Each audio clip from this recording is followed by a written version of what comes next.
Antimatter শুনলেই মনে হয় কোনো সায়েন্স ফিকশন বা কল্পবিজ্ঞানের কোনো অদ্ভুত বস্তুর কথা, কিন্তু তা একেবারেই নয়। অ্যান্টিম্যাটার সম্পূর্ণ বাস্তব পদার্থ, বাকি সমস্ত সাধারণ পদার্থের মতনই।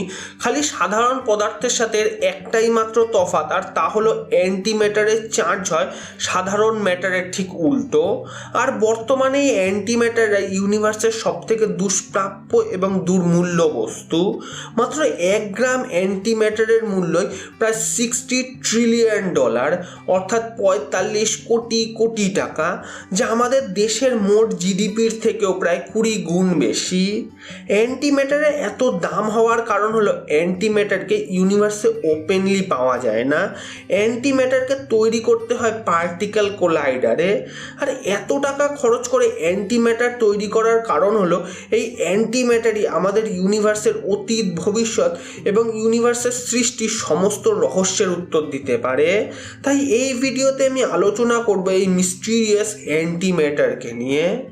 ভিডিও শুরু করার আগে অনুরোধ, যদি এখনও আপনারা আমাদের চ্যানেলটি সাবস্ক্রাইব না করে থাকেন তাহলে অবশ্যই সাবস্ক্রাইব করুন এবং পাশের বেল আইকনটি ক্লিক করুন। বিংশ শতাব্দীর শুরুকে বলা যেতে পারে মডার্ন সায়েন্সের জন্মলগ্ন।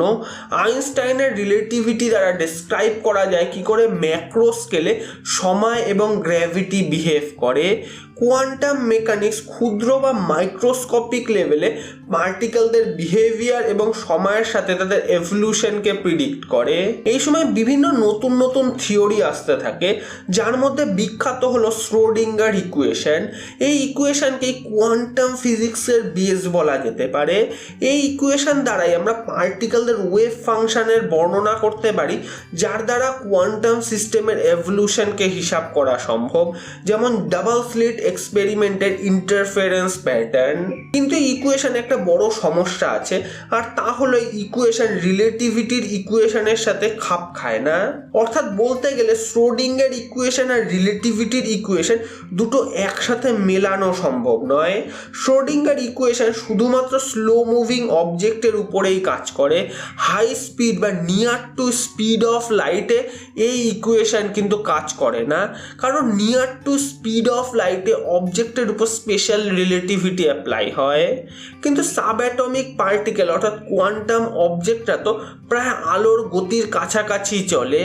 তাছাড়াও শ্রোডিঙ্গার ইকুয়েশন হিসাবে পার্টিকেলরা জাস্ট একটা ওয়েভ, এর মধ্যে অন্য কোনো প্রপার্টি থাকতেই পারে না। কিন্তু বাস্তবে তো তা নয়, কারণ আমরা সবাই জানি যে কোয়ান্টাম পার্টিকেলদের একটা বিশেষ প্রপার্টি থাকে, যা হলো স্পিন। এই স্পিন আমাদের ক্লাসিক্যাল ওয়ার্ল্ডের স্পিনের মতো নয়, তবে ম্যাগনেটিক ফিল্ডের মধ্যে কোয়ান্টাম পার্টিকেলরা যেমন বিহেভ করে তাতে মনে হয় যেন তাদের মধ্যে কোনো একটা অ্যাঙ্গুলার মোমেন্টাম আছে। এই স্পিন দু ধরনের হয়, স্পিন আপ এবং স্পিন ডাউন, এবং এই প্রপার্টিটা কোয়ান্টাম ফিজিক্সে খুবই গুরুত্বপূর্ণ, কারণ পলি এক্সক্লুশন প্রিন্সিপাল মতে দুটো ইলেকট্রন কখনোই একই কোয়ান্টাম স্টেটে থাকতে পারে না। কিন্তু বিভিন্ন পরীক্ষা দ্বারা প্রমাণ হয়েছে যে অ্যাটমের অরবিটালে দুটো করে ইলেকট্রন আছে, একটা নয়, যা কিনা এই পাউলি এক্সক্লুশন প্রিন্সিপাল মতে থাকা অসম্ভব। অর্থাৎ এটাই প্রমাণ হয় যে ইলেকট্রনের নিশ্চয়ই আরও একটা বিশেষ প্রপার্টি আছে, যা কিনা অরবিটালের ভিতরে আলাদা আলাদা ইলেকট্রনদের আলাদা আলাদা আইডেন্টিটি দিচ্ছে। এই প্রপার্টিকেই বলা হয় স্পিন। পরবর্তীতে প্রমাণ হয় যে সকল ফার্মিয়ন বা হাফ ইন্টিজার পার্টিকেলরাই এই পাউলি এক্সক্লুশন প্রিন্সিপালকে ফলো করে। কিন্তু এখন এই কোয়ান্টাম ফিজিক্সের সাথে স্পেশাল রিলেটিভিটিকে মিক্সড করা যায়নি। এই কাজটা করে পল ডিরাক। তিনি কোয়ান্টাম মেকানিক্স এবং স্পেশাল রিলেটিভিটি এই দুটো প্রিন্সিপালকে একত্রে করে একটা সিঙ্গেল ইকুয়েশন বানাতে চান। কিন্তু তিনি যখনই ইকুয়েশন বানানোর চেষ্টা করছিলেন তখনই তিনি দেখলেন যে যদি শুধুমাত্র দুটো স্পিনকে ধরে ইকুয়েশনকে সলভ করা হয় তাহলে ইকুয়েশন সলভ করা অসম্ভব। এই ইকুয়েশনে বারবার একটা করে অপোজিট পার্টিকেলও চলে আসছে, এমন একটা পার্টিকেল যার মাস সমান হলেও চার্জ এবং স্পিন থাকছে পুরোপুরি উল্টো, অর্থাৎ 4টে করে স্পিন তার ইকুয়েশনে চলে আসছে। এই ডিরাক ইকুয়েশন এতটাই সিম্পল এবং এফেক্টিভ যে ইকুয়েশন দ্বারা স্পেশাল রিলেটিভিটিকেও কোয়ান্টাম লেভেলে ডিসক্রাইব করা সম্ভব। এই ইকুয়েশন দ্বারা যে কোনো স্পিডে কোয়ান্টাম পার্টিকেলদের মোশনকে প্রিডিক্ট করা সম্ভব, এমনকি ইলেকট্রোম্যাগনেটিক ফিল্ডের মধ্যে ইলেকট্রনের মোশনকেও প্রিডিক্ট করা সম্ভব। কিন্তু এই সব প্রশ্নের উত্তরের পাশাপাশি এই ইকুয়েশন একটা বড় প্রশ্নের সামনেও নিয়ে আসে। ইকুয়েশনে পাওয়া সেই অপোজিট পার্টিকেলটি কি? পল ডিরাক কল্পনা করলেন যে সমস্ত পার্টিকেলদেরই নিশ্চয়ই একটা করে অপোজিট চার্জ কাউন্টার পার্ট থাকবে, যাদের মাস হবে একই, এবং শুধু মাস নয়, বাকি সমস্ত প্রপার্টি হবে এক, কিন্তু চার্জ হবে সম্পূর্ণ উল্টো। অর্থাৎ ইলেকট্রনের যেমন চার্জ -1, তেমনই একটা অ্যান্টি পার্টিকেল ইলেকট্রনও থাকবে যার চার্জ হবে +1। বিষয়টি তখন যথেষ্টই সায়েন্স ফিকশন মনে হয়েছিল, কিন্তু তার ঠিক কয়েক বছর পরেই 1932 সালে কার্ল ডি অ্যান্ডারসন প্রথম অ্যান্টি পার্টিকেল বা অ্যান্টিম্যাটার পার্টিকেল ডিসকভার করেন। তিনি যে অ্যান্টি পার্টিকেলটিকে প্রথম ডিসকভার করেছিলেন সেটা ছিল অ্যান্টি ইলেকট্রন, যার তিনি নাম দিয়েছিলেন পজিট্রন। তার পরবর্তীতে বাকি সমস্ত পার্টিকেলদেরই একটা করে অ্যান্টি পার্টিকেল আবিষ্কার হতে থাকে, যেমন প্রোটনের ক্ষেত্রে অ্যান্টি প্রোটন এবং কোয়ার্কদের ক্ষেত্রে অ্যান্টি কোয়ার্ক। ফলে স্ট্যান্ডার্ড মডেলে ফার্মিয়নদের পাশাপাশি অ্যান্টি ফার্মিয়নদের জন্য একটা আলাদা পার্ট তৈরি করা হয়। এ তো গেল অ্যান্টি ম্যাটারের আবিষ্কারের ইতিহাস। কিন্তু এই অ্যান্টি ম্যাটার বিজ্ঞানীদের আরও বড় প্রশ্নের সামনে নিয়ে আসে, যার উত্তর বিজ্ঞানীরা এখনও পাননি। অ্যান্টি ম্যাটার তৈরি করা হয় E=mc² সূত্র মতে, যার অর্থ হলো এনার্জি আর মাস একই জিনিস। অর্থাৎ ম্যাটার বা পদার্থকে ধ্বংস করে যেমন প্রচুর পরিমাণে এনার্জি পাওয়া সম্ভব, তেমনি প্রচুর পরিমাণে এনার্জিকে এক জায়গায় কম্প্রেস করেও তার থেকে পার্টিকেল তৈরি করা সম্ভব। বিগ ব্যাংয়ের পরবর্তীতে ইউনিভার্সে শুধুমাত্র এনার্জিই ছিল, এবং সেখান থেকেই এনার্জি দ্বারাই পার্টিকেল বা পদার্থের তৈরি হয়েছে। বিজ্ঞানীরাও বিভিন্ন এক্সপেরিমেন্টে এনার্জি থেকে ম্যাটার তৈরি করেছেন, কিন্তু প্রতিবারই সেই এনার্জি থেকে ম্যাটার তৈরি হলে সমপরিমাণ অ্যান্টি ম্যাটারও তৈরি হয়েছে। এটা হওয়াটাই স্বাভাবিক, কারণ কোয়ান্টাম ফিজিক্স মতে রূপান্তরের আগে এবং রূপান্তরের পরে মোট চার্জ সর্বদা সমান হবে। এনার্জির কোনো চার্জ হয় না, অর্থাৎ এনার্জির মোট চার্জ হলো 0। অর্থাৎ সেই এনার্জি থেকে নেগেটিভলি চার্জ ইলেকট্রন তৈরি হলে অবশ্যই পজিটিভলি চার্জ অ্যান্টি ইলেকট্রনও তৈরি হতে হবে, যাতে কিনা তাদের মোট চার্জের যোগফল হয় 0। একইভাবে পজিটিভলি চার্জ প্রোটন তৈরি হলেও সমপরিমাণ নেগেটিভ চার্জযুক্ত অ্যান্টি প্রোটনও তৈরি হবে। সেই মতে বিগ ব্যাংয়ের ফলে এনার্জি থেকে ম্যাটার তৈরি হলে ইউনিভার্সের সমপরিমাণ অ্যান্টি ম্যাটারও থাকার কথা, কিন্তু আমাদের আশেপাশে কোনো অ্যান্টি ম্যাটারই নেই। আর তার থেকেও বড় কথা হলো ম্যাটার এবং অ্যান্টি ম্যাটার পরস্পরের কন্ট্যাক্টে এলে দুটো অবজেক্টই নাইলেট হয়ে গিয়ে পিওর এনার্জিতে পরিণত হয়।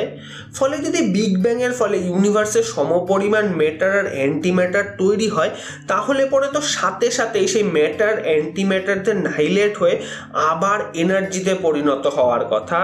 কিন্তু তা তো হয়নি, কারণ যদি তা হতো তাহলে পরে তো ইউনিভার্সে পদার্থ বলে কিছু থাকতোই না, থাকতো শুধুমাত্র এনার্জি। এটাই তো সব থেকে বড় রহস্য। এই রহস্যরই সঠিক উত্তর এখনো পর্যন্ত কেউ দিতে পারেনি। তবে কিছু কিছু বিজ্ঞানীরা কিছু হাইপোথিসিস দিয়েছেন এর কারণ ব্যাখ্যা করার জন্য, যার মধ্যে সব থেকে বিখ্যাত হাইপোথিসিস হলো কোয়ান্টাম ফ্ল্যাকচুয়েশনের কারণে কয়েক lakh crore matter anti matter পার্টিকেলের মধ্যে একটা আনপেয়ার ম্যাটার তৈরি হয়। ফলে সমস্ত ম্যাটার অ্যান্টি ম্যাটার নাইলেশনে একটাই মাত্র এক্সট্রা ম্যাটার থেকে যায়, এবং এইভাবেই এক্সট্রা বেঁচে যাওয়া ম্যাটার দিয়েই আমাদের বর্তমান ইউনিভার্সের সমস্ত নক্ষত্র, গ্রহ এবং উপগ্রহ তৈরি হয়েছে। এটাই বর্তমানে সবথেকে বেশি গ্রহণযোগ্য এক্সপ্লেনেশন। তবে কিছু বিজ্ঞানীরা আরও একটা হাইপোথিসিস দিয়েছেন এই মিসিং অ্যান্টি ম্যাটারের ব্যাখ্যা করার জন্য। এক্সপ্লেনেশনটা সত্যি মিস্টেরিয়াস, আর তা হলো বিগ ব্যাংয়ের ফলে ফলে একটা নয় বরং দুটো ইউনিভার্স তৈরি হয়েছিল। একটা তৈরি হয়েছিল আমাদের ইউনিভার্স যা সম্পূর্ণ ম্যাটার দিয়ে তৈরি, আর একটা ইউনিভার্স তৈরি হয়েছিল যেটা কিনা সম্পূর্ণ অ্যান্টি ম্যাটার দিয়ে তৈরি। যদি এটা বলা মুশকিল কোন ইউনিভার্সকে রিয়েল আর কোন ইউনিভার্সকে অ্যান্টি বলা যেতে পারে, কারণ সমস্ত অ্যান্টি ম্যাটারদের চার্জ ছাড়া বাকি সমস্ত প্রপার্টি সাধারণ ম্যাটারের মতনই।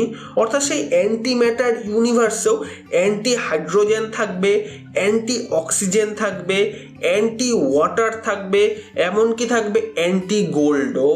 আর সমস্ত কিছু ঠিক মতো চললে সেই অ্যান্টি ইউনিভার্সে হয়তো অ্যান্টি ম্যাটার দিয়ে তৈরি প্রাণীরাও থাকবে, হয়তো অ্যান্টি ম্যাটার দিয়ে তৈরি অ্যান্টি হিউম্যানরাও থাকবে সেখানে। আর তারাও হয়তো বসে ভাববে যে তাদের সাপেক্ষে যে অ্যান্টি ম্যাটার থাকার কথা তাদের ইউনিভার্সে সেটা কোথায় গেল, কারণ তাদের সাপেক্ষে আমাদের ইউনিভার্স কিন্তু অ্যান্টি ইউনিভার্স আর তাদেরটা বাস্তব।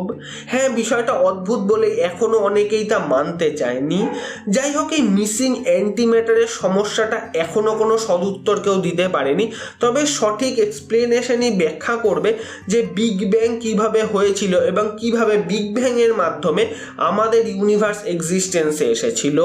সেই কারণেই বিজ্ঞানীরা কোটি কোটি টাকা খরচ করে অ্যান্টি ম্যাটার তৈরি করছেন, যাতে তা থেকে আমরা আমাদের ইউনিভার্সের সকল রহস্যের সমাধান করতে পারি।